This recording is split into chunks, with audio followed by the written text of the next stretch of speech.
जीवों के आश्म मतलब जीव जो पत्थर में बदल गए हैं।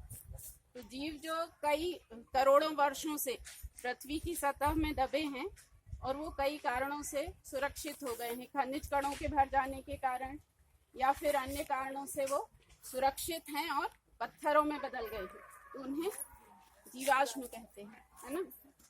तो इसको इंग्लिश में फॉसिल्स कहते हैं। फॉसिल्स जो शब्द है वो फॉसिलिस से बना है, अंग्रेजी के फॉसिलिस। फॉसिलिस का अर्थ होता है जमीन से खोदकर निकाली गई वस्तु, है ना।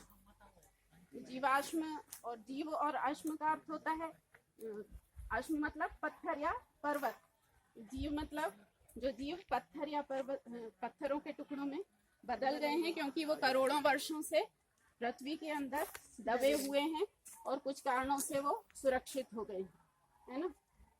तो जीवाश्म का इतिहास में क्या महत्व है तुम लोगों ने पढ़ा है।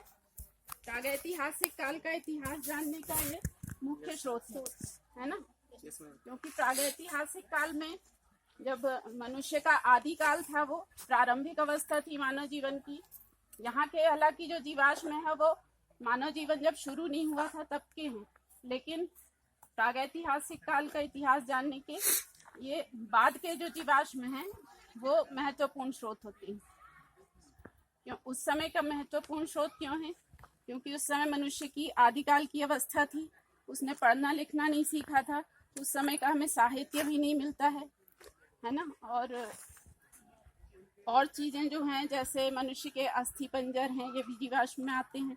इसके अलावा कुछ चित्रकला के अवशेष तुम लोगों ने पढ़े हैं, गुफाओं में जो मिलते हैं, है ना। जैसे फ्रांस में मिले हैं, यहाँ भीमबेटका में गुफाओं में चित्र मिले हैं, वो भी प्रागैतिहासिक काल का इतिहास जानने के स्रोत हैं। तो ये जीवाश्म भी इस तरह से प्रागैतिहासिक काल का इतिहास जानने के महत्वपूर्ण स्रोत है ना। प्रागैतिहासिक काल और इतिहास में क्या अंतर है तुम लोगों को बताया था क्लास में भी, बताओ।